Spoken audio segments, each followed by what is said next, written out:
My brother threw a housewarming party in my dead grandmother's house. The problem was the house was mine. My name was on the deed. My paychecks covered the property taxes.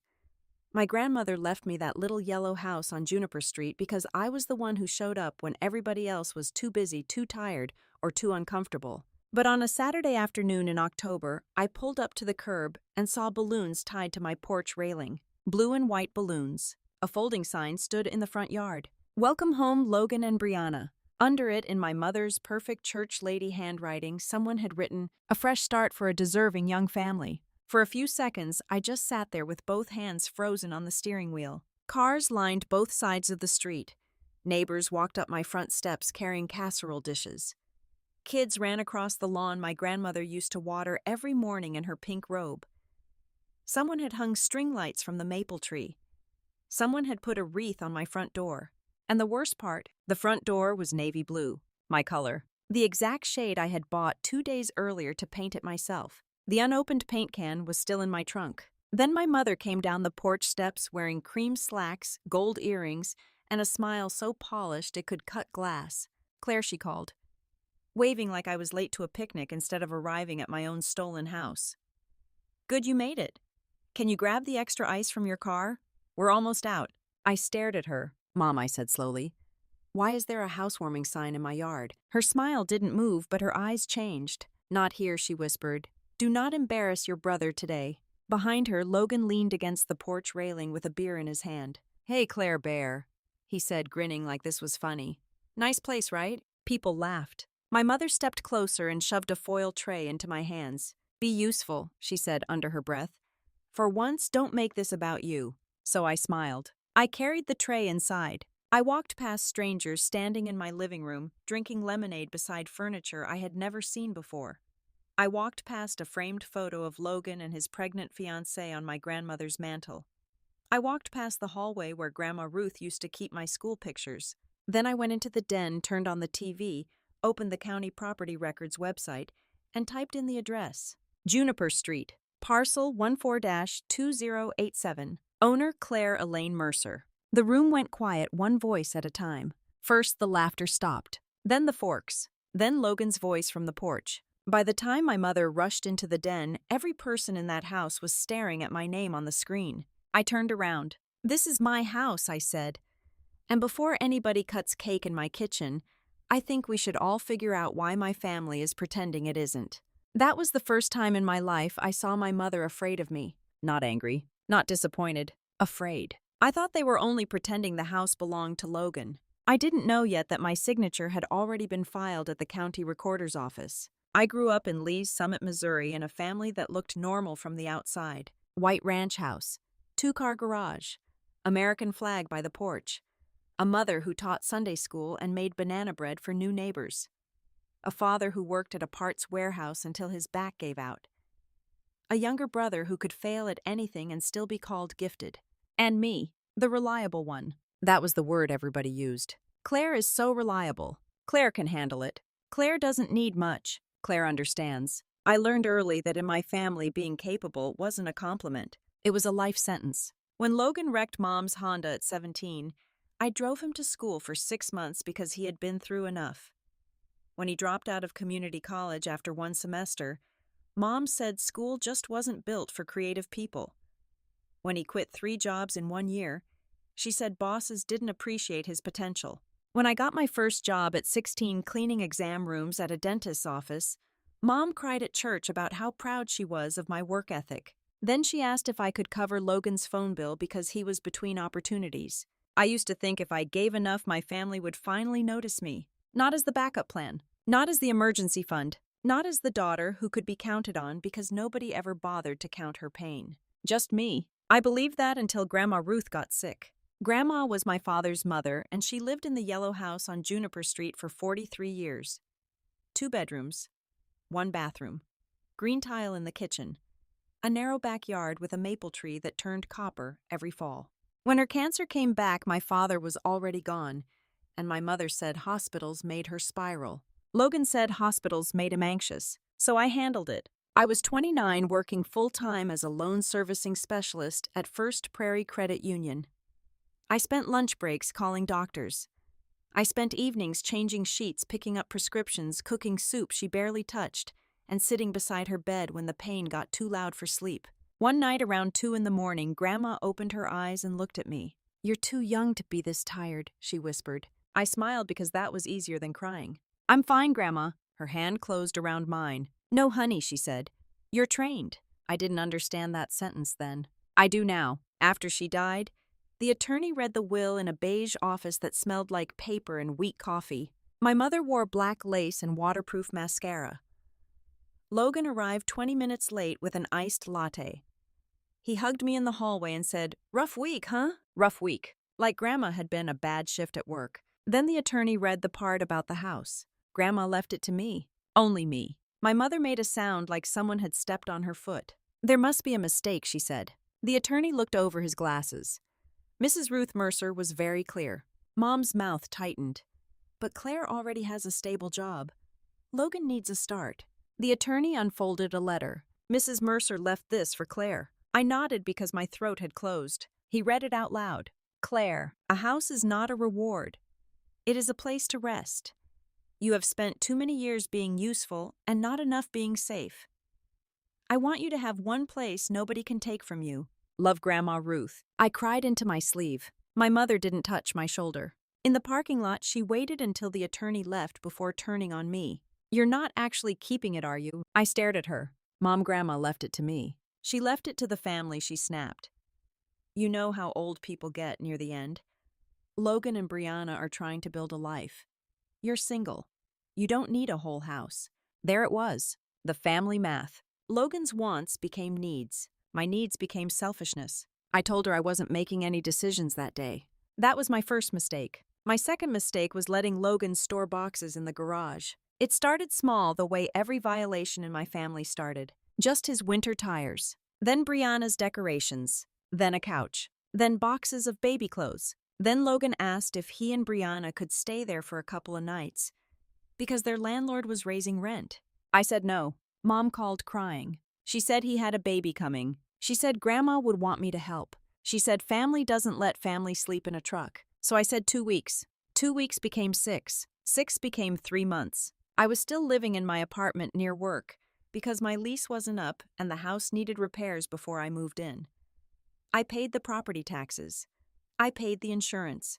I paid the utilities because Logan kept forgetting to transfer them.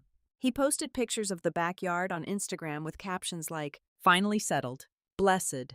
Home hits different when you're building a family." I commented once, "Glad my maple tree photographs well." He deleted it. Mom told me I was being petty. By late summer, every conversation felt like stepping into wet cement. "When are you moving out?" I asked Logan. "Soon." "Have you found an apartment?" "We're looking." "Then why did you order patio furniture?" "It was on sale." Mom stopped calling it Claire's house. First it became the Juniper house. Then Logan and Bree's place. Then one afternoon when I asked for my spare key back, she sighed and said, "At some point, Claire, you have to stop clinging to things just because your name is on paper." Just because my name was on paper. I should have heard the warning in that sentence. But when you grow up being told your boundaries are cruelty, you learn to doubt your own alarm bells. Then came the housewarming text. "Mom, Saturday at 2. Logan and Bree's housewarming. Bring potato salad and $400 for the grill. It's your contribution." "No, can we talk?" "No, thank you for letting them stay." "No, I know this is still your house." Just a demand. I stared at the message in the break room at work, while the vending machine hummed beside me. My coworker Denise looked up from her yogurt. "You okay?" I locked my phone. Family stuff. She gave me the kind of look only another tired woman understands. "You need me to fake an emergency call." I almost laughed. "No," I said, "not yet. I didn't bring potato salad. I didn't bring $400. I brought my laptop." That was how I ended up in my own den with my name displayed on the TV, while half the neighborhood stared at my family. At first, Mom tried to laugh it off. "Oh, Claire," she said, pressing one hand to her chest. "This is exactly what I was worried about. She's been under so much stress since Ruth passed. Everyone, please ignore this." A few guests shifted. Logan came in from the porch, jaw tight. "What are you doing?" he hissed. I looked at him, correcting the sign outside. Brianna appeared near the hallway, one hand resting on her stomach. She was pregnant and nobody had bothered to tell me. For 1 second, that old guilt rose automatically. A baby. A young couple. A fresh start. Then I looked back at the screen. Owner Claire Elaine Mercer. And Grandma's words came back. One place nobody can take from you. I closed my laptop. Party's over, I said. Everybody needs to leave. Mom stepped toward me. You will not humiliate this family. You did that when you threw a housewarming for a house you don't own. Logan's face flushed. Mom said you agreed. I agreed to what? He looked at Mom. It was fast. Almost nothing. But I saw it. The tiny silence between them. Mom lifted her chin. We had an understanding. No, I said. You had a fantasy. A man from Mom's church set down his plate. A neighbor whispered to her husband. Someone's kid asked if they still got cake. Then Brianna started crying. Not loudly. Just enough. Logan put his arm around her and glared at me like I had pushed her. Happy, he said.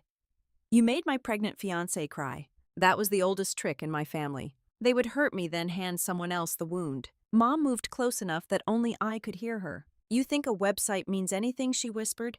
There are papers you don't know about. My stomach dropped. What papers? Her smile turned thin. Maybe if you answered your phone, you'd know what's happening in your own family. Then she turned to the room and raised her voice. Everybody, please take food with you. I am so sorry.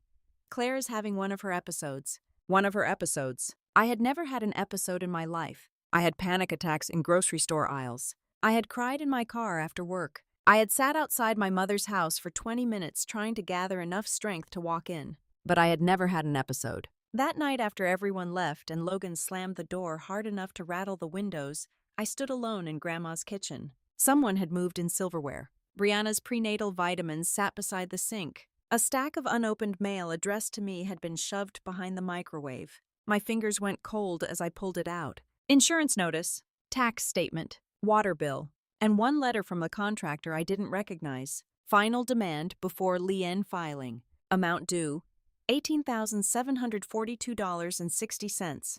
Property 214 Juniper Street. Authorized by Claire E. Mercer. I sat down at Grandma's kitchen table, the same table where she used to drink coffee and work crossword puzzles in pen, because as she said, pencils are for people planning to be wrong. My hands shook so hard the paper rattled. I had not hired a contractor. I had not authorized renovations. I had not signed anything. I thought my family had tried to move into my house. I didn't know they had already tried to erase me from it. The next morning, I was at the county recorder's office before it opened. The woman behind the counter wore a cardigan with little pumpkins on it and spoke in the careful tone of someone who had watched lives collapse over paperwork before. I gave her the address. She typed. Then her eyebrows pulled together. There was a quitclaim deed filed 2 weeks ago. I gripped the counter. A what? She printed the document and slid it toward me. There it was. A transfer of interest from me to Logan Andrew Mercer and Brianna Lynn Hayes.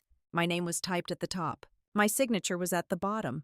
Except it wasn't my signature. It looked like someone had studied my handwriting from an old Christmas card and practiced it while angry. The notary stamp belonged to Patricia Hollis. Patricia Hollis from my mother's church. Patricia Hollis, who once told me I would look prettier if I smiled more. I stared at the date. September 28th, 11:30 a.m. On September 28th at 11:30 a.m., I had been at work inside First Prairie Credit Union reviewing delinquent auto loans under fluorescent lights. There would be badge records, computer logs, emails, cameras. For the first time since the housewarming, my fear became something else. Not peace, not yet. Focus. Can I get certified copies, I asked. The woman's expression softened. As many as you need. By noon, I had a folder. By 1, I had called a real estate attorney. By 3, I had filed a police report. By 4, I had frozen my credit, signed up for county property alerts, and requested every document attached to the contractor's lien. By 5, my mother had called 19 times. I did not answer. At 5:37 p.m., she left a voicemail. Her voice came through sweet and poisonous. Claire, you need to stop making phone calls before you embarrass yourself. The deed is handled. Logan has a baby coming. You were always going to do the right thing eventually, so I just helped you get there. I saved it. At 5:42, another voicemail. And don't think that little credit union job makes you untouchable. People who work around loans should be very careful about how fraud looks on paper. I saved that one too. At 6:10, Logan texted me. You're seriously going to make a pregnant woman homeless? Grandma would be ashamed. Then another text. You never wanted that house until I made it look good. Then another. Mom said you signed the papers and got cold feet. Don't make me look like the bad guy. That was when I knew he wasn't innocent. He wasn't confused. He knew enough to be scared. That night I slept on my couch with every light on, not because I thought they would come over, because some part of me still couldn't believe they already had. The next morning my family came for the one thing I had built completely without them, my job. First Prairie Credit Union smelled like printer toner, burnt coffee, and peppermint candies from the teller counter. I had worked there 7 years. It wasn't glamorous, but it was mine. At 10:15, my supervisor, Denise, appeared beside my cubicle. "Claire," she said quietly, "can you come with me?" My stomach knew before I did. In the conference room sat Denise, our HR director, and Martin Klein, the vice president of compliance. Martin had a yellow legal pad in front of him and the expression of a man trying very hard not to look like bad news. "Claire, he said we received an anonymous complaint this morning." My mouth went dry. "What kind of complaint?" He folded his hands. "It alleges that you used your position here to prepare fraudulent property documents involving a private residence." For a moment, all sound disappeared. Then the air conditioner kicked on overhead with a low mechanical sigh. My mother's voicemail echoed in my head. People who work around loans should be very careful about how fraud looks on paper. I opened my bag, pulled out the folder, and laid everything on the table. The certified deed, the police report, the contractor demand, the voicemail transcript I had typed at midnight because I was too angry to sleep. "My family forged my signature," I said. "The deed says I signed it at 11:30 a.m. on September 28th. I was here. You should have badge logs, computer activity, camera footage, emails, whatever you need." HR looked at Martin. Martin looked at the documents. The silence changed. Not warm, not comforting, but careful. Serious. I was not in trouble, but the damage had already been done. My mother had reached into the only place I had built outside of her and tried to poison it. "We'll review this immediately," Martin said. "Given your role, we have to document the complaint. You're not being disciplined, but we may place you on paid administrative leave for a few days while we verify the timeline." Paid leave. A few days. Reasonable. Humiliating. I nodded because if I spoke, I would break. Denise walked me to the parking lot afterward. "I believe you," she said. That almost undid me. I gripped my keys until they bit into my palm. I'm so tired of having to prove I didn't do things they did. Denise looked me right in the eye. "Then prove it once," she said. "Properly. So they can't make you do it again." So I did. I became a woman made of paper. Folders, screenshots, timelines, emails, voicemails, certified copies. I requested my badge logs from work. September 28th. Entered building 8:02 a.m. Break room badge scan. 10:14 a.m. Computer active 11:27 a.m. Loan servicing entry 11:31 a.m. Outbound email to collections team 11:34 a.m. At the exact time Patricia Hollis claimed I was sitting in front of her signing away my house, I was inside the credit union doing my job. Then the contractor sent his file. There were invoices for paint, flooring, kitchen counters, bathroom fixtures, patio repairs. All billed to me, all approved by email. Except the email address wasn't mine. Mine was claire.e.mercer@gmail.com. Mail to claire.e.mercer@gmail.com. The one they used was claire.mercer.home@gmail.com. Mail to claire.mercer.home@gmail.com. One extra word. A whole stolen life tucked into 6 letters. The contractor also forwarded text messages from my mother. "Diane Mercer Claire is hard to reach during work, but she approves everything. Send contracts here and I'll make sure she signs." Contractor, just confirming she owns the property. Diane Mercer. Yes. She is giving it to Logan. Family arrangement. She doesn't like paperwork. Contractor. I'll need her direct authorization. Diane Mercer. You have it. Stop making this harder than it needs to be. Then came one message from Logan. Logan Mercer. Just send it to Mom. Claire already said yes. She's being dramatic because she wants attention.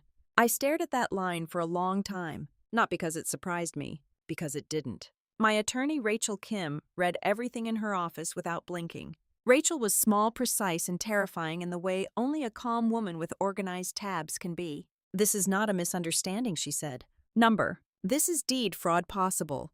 Contractor fraud, notary, misconduct and retaliation through your employer. The word sounded too large for my mother's kitchen table manipulation. Rachel leaned back. Do you want to handle this quietly or thoroughly? For years, quietly had been my native language. Quietly pay the bill. Quietly leave the room. Quietly forgive. Quietly understand. Quietly let Logan need more. Quietly let Mom call it family. I looked down at Grandma's letter. A house is not a reward. It is a place to rest. Thoroughly, I said. Rachel nodded once. Good. That afternoon, she filed an affidavit of forgery and an emergency petition to void the deed transfer. She sent notices to the contractor, the county recorder, Patricia Hollis, my mother, Logan, and Brianna. At 7:04 p.m., Mom finally stopped leaving sweet voicemails. This one began with breathing. Then, you little snake. I set my phone on the kitchen table, turned on my voice recorder, and put her on speaker. I had already checked the recording rules. Twice. Hi, Mom. You think some lawyer is going to scare me? No, I said. I think the truth might. She laughed. The truth is you've always been jealous of Logan. The truth is you forged my signature. I signed what you should have signed. There it was. My heart pounded so hard I felt it in my jaw. I kept my voice flat. You signed my name. You were being selfish. You were going to let that house sit empty while your brother starts a family in a rental. Your grandmother never meant for you to hoard it. Grandma left it to me. She left it to you because you manipulated a dying woman. For a second, I couldn't breathe. Then I looked at the little red numbers on the microwave clock. 7:08 p.m. The recorder kept running. You called my job, I said. She went quiet. You tried to make them think I committed fraud. I told them what they needed to know. What did they need to know? That you're unstable. That you handle loans. That maybe you put things in motion and regretted it. I closed my eyes. On the recorder, the seconds kept counting. Mom, I said, I was at work when that deed was notarized. Another silence. Then quieter. You can't prove everything. I smiled. Not because it was funny, because for the first time she was wrong. I can prove enough. She hung up. I saved the file as Mom Admission. October 18th. Then I sent it to Rachel. The thing about small towns and church circles is that people love a story until they realize they're part of it.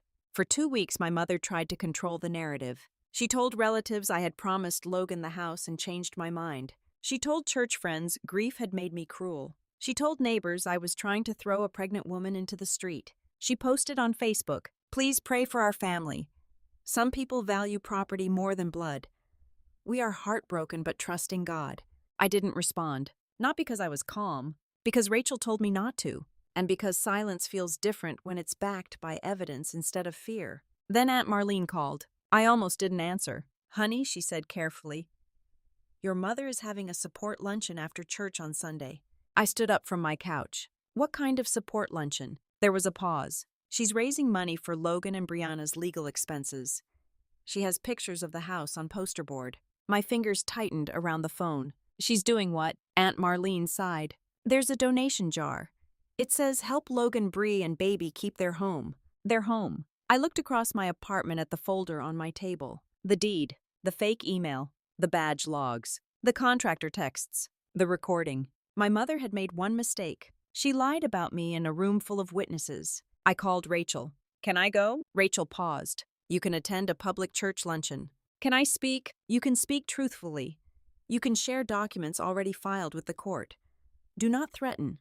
Do not speculate. Do not insult."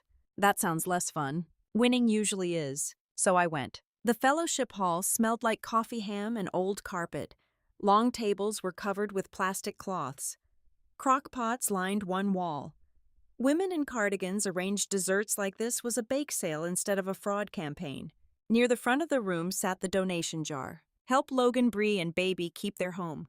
Behind it was a poster board full of photos. My porch, my kitchen, my backyard, my grandmother's maple tree. At the center was a picture of Logan and Brianna holding tiny baby shoes. Under it, my mother had written, "Family should lift each other up, not tear each other down." I stood in the doorway until people noticed. Conversations thinned, then stopped. My mother stood near the poster board, with one hand on Logan's shoulder, playing wounded matriarch for an audience of casseroles. When she saw me, her face flickered, just for a second. Then she smiled. "Claire," she called loudly enough for the room to hear. "I'm so glad you came." Every head turned. The old me would have walked out. The old me would have thought, "Don't make a scene. Don't upset people. Don't give them more to say." But the old me had kept the door open for people who were robbing me and called it kindness. I walked to the front. Brianna looked down at her lap. Logan stared at me with open contempt. Patricia Hollis, the notary, sat 2 tables away holding a paper cup of coffee with both hands. "Everyone," she said, voice trembling perfectly. "This is my daughter, Claire. We've had a painful misunderstanding, but I believe God can soften any heart." I gently removed her hand. "There's no misunderstanding." The room rustled. Mom's smile stiffened. "Claire, this is not the place." "No," I said. "This became the place when you put a donation jar under photos of my house." Logan stood. "Don't start." I looked at him. "Sit down, Logan." He blinked. I had never spoken to him like that in public before. He sat. I set my folder beside the donation jar. My mother's eyes dropped to it. For one brief second, all the performance disappeared. There she was. Not the praying mother. Not the victim. Not the woman who brought banana bread to new neighbors. Just Diane Mercer realizing paper had entered the room. I held up the certified deed. This quitclaim deed was filed with the county 2 weeks before Logan's housewarming party. It claims I transferred my grandmother's house to Logan and Brianna. My mother laughed softly. There were discussions. Claire is confused. I held up my badge log. The deed says I signed it at 11:30 a.m. on September 28th in front of Patricia Hollis. Every head turned toward Patricia. Her paper cup trembled. At 11:30 a.m., I continued, I was inside First Prairie Credit Union logged into the loan servicing system. My employer has verified that. Mom's voice sharpened. You don't need to drag people into private business. You made it public. I set down the contractor emails. These renovations were billed to me through a fake email address made to look like mine. Then I held up the printed text from Logan. Logan told the contractor I had already said yes. Brianna looked at him. Logan. He didn't answer. I pressed play on my phone. My mother's voice filled the fellowship hall. I signed what you should have signed. A gasp moved through the room. Then my voice from the recording. You signed my name. And my mother again. You were being selfish. Patricia Hollis stood so fast her chair scraped the floor. I didn't know, she said, her voice shaking. Diane told me Claire had signed already. She said it was just a correction. Mom whipped around. Patricia, sit down. But Patricia was already crying. I could lose my commission, she whispered. You should, I said. Then I played the next clip. Mom's voice again. And don't think that little credit union job makes you untouchable. Then I told them what they needed to know. Then, that you're unstable. The room went so quiet, I could hear the soda machine buzzing near the kitchen. Brianna covered her mouth. Logan looked at my mother, then at me, then back at the folder like he was calculating which lie had survived. The pastor stepped forward slowly. Diane, he said, voice low. Is this true? My mother looked around the room, at the donation jar, at the poster board, at the church ladies who had believed her, at Patricia who was crying into a napkin, at Logan who would not meet her eyes. Then she looked at me. For one stupid second, I thought she might apologize. I don't know why. Some daughter inside me was still waiting for a mother who had never existed. Instead, she said, I did what I had to do for my son. There it was. The whole story in one sentence. Not my children. Not my family. My son. The room heard it. I saw it land. Aunt Marlene closed her eyes. Brianna lowered her hand from her mouth and stared at Logan. You knew, she whispered. Logan's face changed. Bree, don't do this here. You knew she didn't sign. He didn't answer. That was answer enough. Then the side door opened. Rachel walked in with a process server. She had told me she might come if the timing worked. I had not expected the timing to feel like God had a flair for drama. The process server was a tired-looking man in a brown jacket who clearly wanted to be anywhere else. Diane Mercer, he asked. My mother froze. Rachel's voice was calm. Mrs. Mercer, you are being served with notice of the emergency petition to void the fraudulent deed, preserve evidence, and cease use of the property for fundraising, occupancy, or representation of ownership. The words were not dramatic. That made them worse. The process server handed her the papers. Then he turned. Logan Mercer. Logan didn't take the packet. The man placed it on the table in front of him, right beside the donation jar. Brianna stood up slowly. I'm staying with my sister tonight, she said. Logan turned to her. Are you serious? She looked at the poster board, then at me, then at him. You used our baby to steal a house. Nobody moved. Nobody breathed. For once, her tears did not become my guilt. My mother reached for the donation jar like she needed something to hold. I picked it up first. This money was collected under false pretenses, I said. Rachel will make sure it gets returned. Mom's face twisted. You're enjoying this. No, I said. I'm ending it. Then I looked at Logan. You have until Friday to remove anything that belongs to you from the storage unit.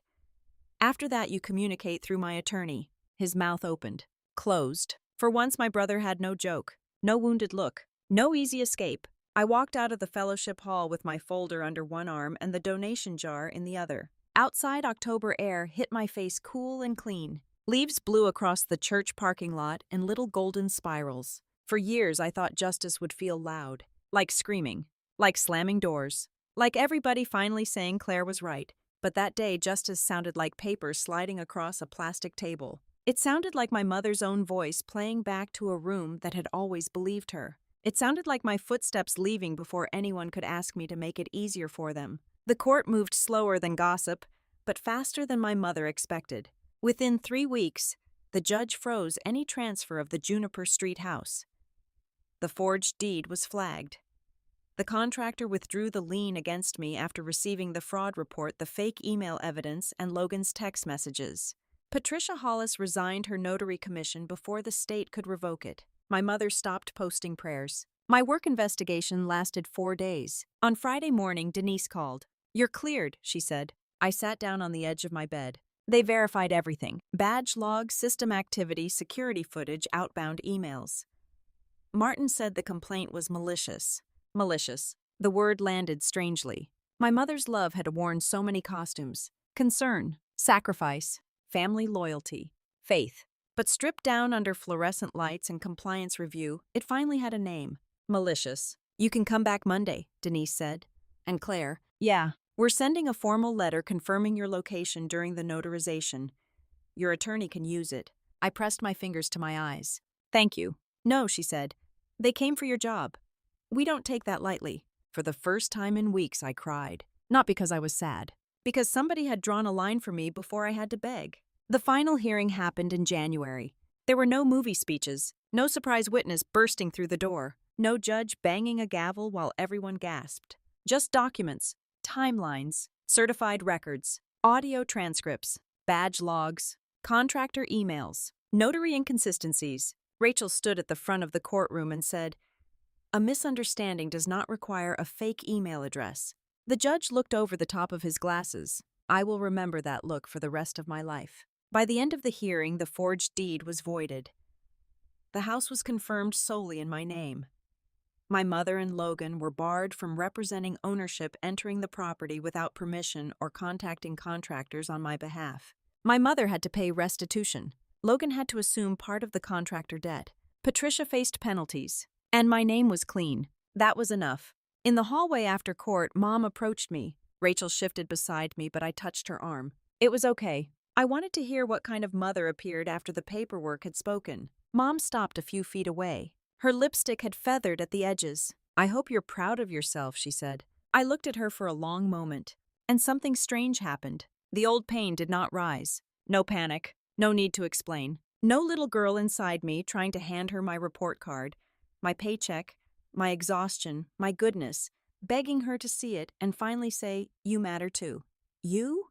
There was just space. Clean, open space. "I am," I said. Her mouth tightened. "You broke this family." "No," I said.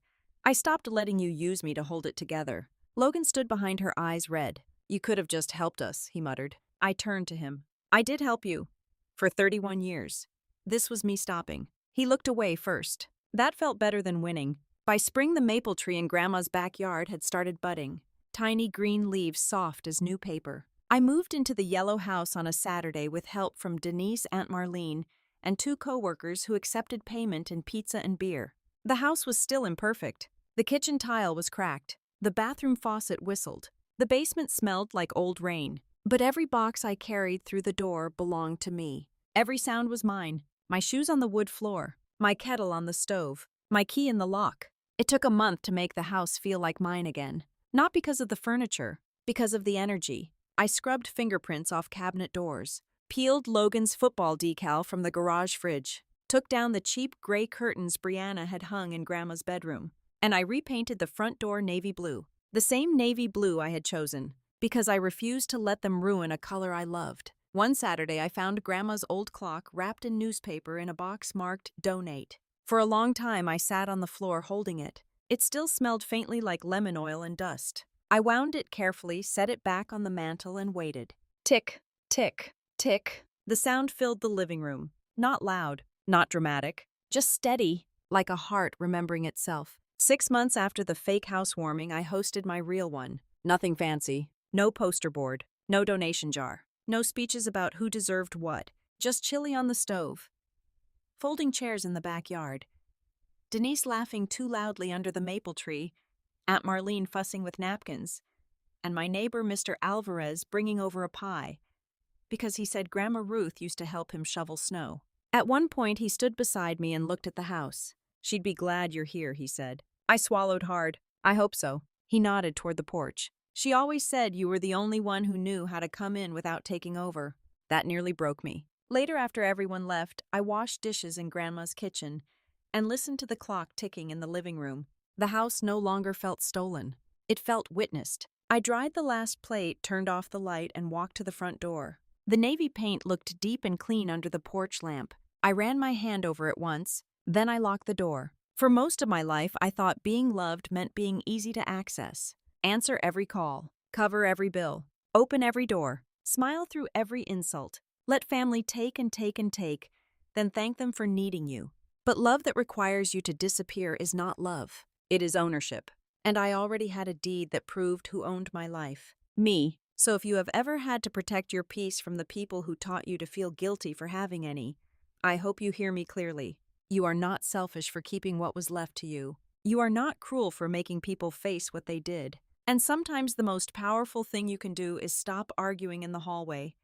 Walk into the room with the evidence and let the truth introduce itself. If your family forged your name to take your home, would you ever forgive them? Tell me where you're watching from. I want to know how many of us finally came home to ourselves.